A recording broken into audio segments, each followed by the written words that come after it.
Hai, selamat pagi teman-teman. Bagaimana kabarnya? Pastinya tetap luar biasa kan?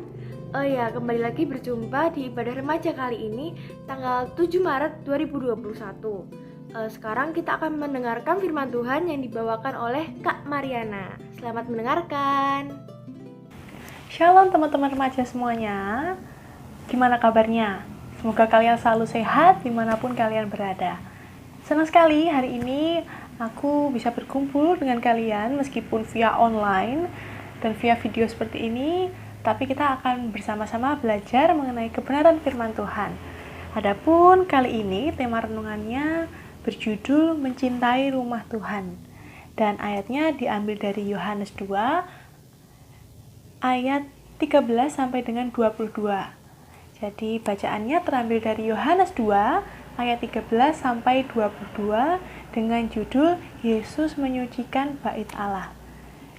Nah, nanti kalian bisa baca sendiri-sendiri Alkitabnya di rumah kalian masing-masing, atau bisa juga videonya di pause dulu, kalian baca firman Tuhan, baca Alkitabnya, lalu bisa di play lagi karena kita akan belajar bersama-sama. Dan aku akan menerangkan secara singkat, menjelaskan secara singkat ke kalian mengenai cerita ketika Tuhan ada di bait Allah. Jadi di perikop yang telah kalian baca tadi, adapun hari raya Paskah di mana orang-orang Yahudi berbondong-bondong untuk datang ke bait Allah, ingin mempersembahkan korban dan juga uang untuk persembahan ke bait Allah. Dan orang-orang Yahudi ini rumahnya nggak semuanya dekat dengan bait Allah, jadi ada yang dari jauh dan mereka datang untuk memberikan persembahan. Tetapi di sini mungkin mereka kayak merasa repot ketika harus jauh-jauh dari rumah membawa kurban yang banyak dan juga persembahan berupa uang. Jadi mereka memilih untuk membeli di pelataran bait Allah. Jadi di situ banyak sekali orang-orang yang berjualan untuk keperluan persembahan. Di situ mereka berjualan untuk mempermudah orang-orang Yahudi yang datang dari jauh untuk memberikan persembahan. Sebenarnya kalau dilihat kan ini juga merupakan hal yang baik. Mungkin kalian melihatnya seperti itu karena bisa mempermudah orang-orang tadi untuk memberikan persembahan. Jadi mereka nggak usah bawa jauh-jauh dari rumah masing-masing, tapi bisa beli di bait Allah. Dan di sini kenapa Tuhan Yesus bisa marah? Kenapa Tuhan Yesus sampai murka dan mengobrak-ablikkan semuanya? Nah, kita akan pelajari bersama-sama. Yang pertama, Tuhan Yesus ini melihat bahwa tidak ada cinta dari orang-orang Yahudi kepada rumah Tuhan. Di sini rumah Tuhan yang dimaksud adalah bait Allah.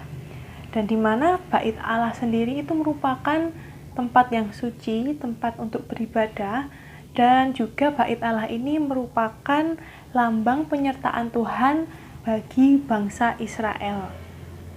Dan di situ malah Tuhan sampai berkata kalau bait Allah dijadikan sebagai sarang penyamun atau perompak. Di situ Tuhan Yesus sangat marah.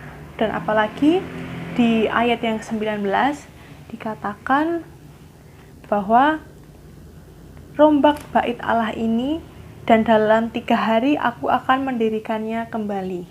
Dan dijelaskan juga di ayat 21 dan juga 22 yang dimaksud Tuhan Yesus sebagai bait Allah di sini adalah tubuhnya sendiri. Mengapa Tuhan Yesus memberikan perumpamaan seperti itu?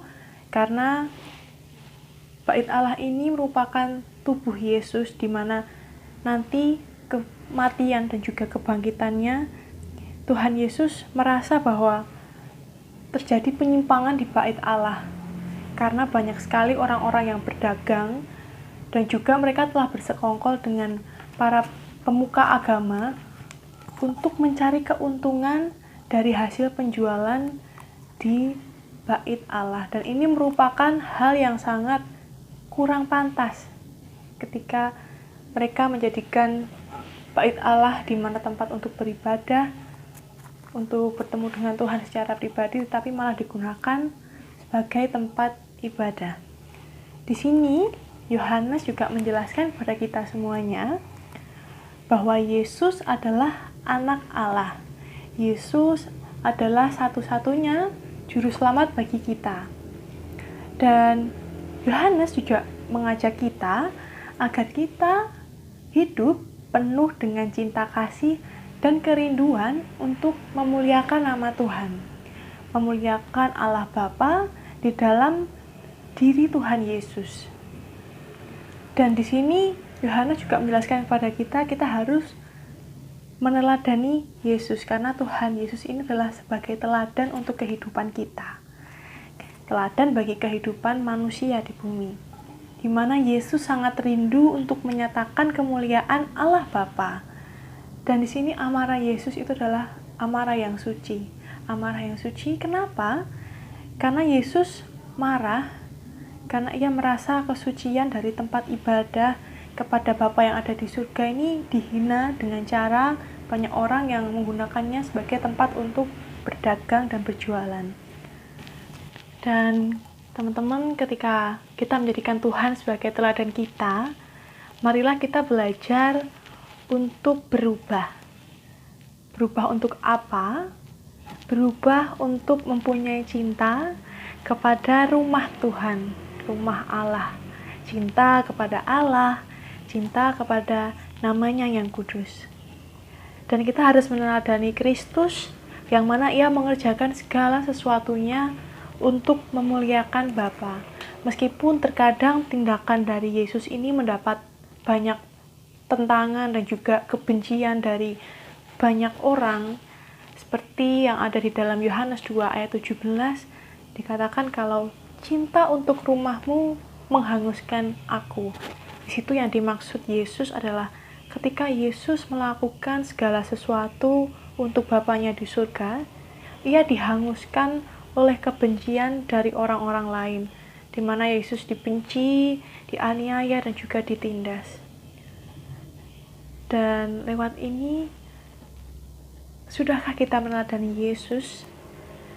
Maukah kita menjadi orang-orang Kristen yang sejati, meneladani Kristus untuk memiliki hidup yang penuh dengan cinta kasih dan juga kerinduan untuk memuliakan Allah Bapa yang ada di surga.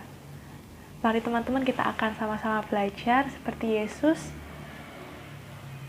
untuk selalu memuliakan nama Bapa di dalam kehidupan kita. Mari teman-teman, kita akan bersama berdoa kepada Tuhan. Saya hantarkan. Tuhan Yesus, kami sungguh mengucap syukur ketika Tuhan boleh memberikan kami kesempatan untuk sama-sama berkumpul di tempat ini. Meski kami berada di rumah kami masing-masing, tapi kami sungguh rindu untuk mendengarkan firman-Mu Tuhan. Kami sungguh berterima kasih atas firman-Mu hari ini. Tuhan, berkati kami supaya kami dapat menjadi orang-orang Kristen yang sejati, yang meneladani setiap perbuatan-Mu Tuhan, di mana kehidupan kami tentunya penuh dengan cinta kasih dan juga kerinduan untuk memuliakan nama Allah Bapa yang ada di surga. Tuhan Yesus, kami serahkan segala kehidupan kami, jalannya nanti hanya kami serahkan di dalam tangan kuasa-Mu. Dan Tuhan, kami juga berdoa untuk ibadah kami saat ini, Tuhan yang akan menyertai sampai selesai nanti hanya kami serahkan di dalam penyertaan Tuhan Yesus. Kami telah berdoa Tuhan, di dalam nama Tuhan kami Yesus Kristus, kami telah berdoa dan mengucapkan syukur. Terima kasih ya Tuhan, haleluya, amin. Terima kasih teman-teman semuanya, selamat hari Minggu, Tuhan Yesus memberkati. Terima kasih untuk Kak Mariana yang telah membawakan firman Tuhan. Semoga firman pada hari ini dapat menjadi berkat dan tuntunan dalam kehidupan kita sehari-hari. Terima kasih. Kembali berjumpa di ibadah remaja minggu berikutnya. Dadah.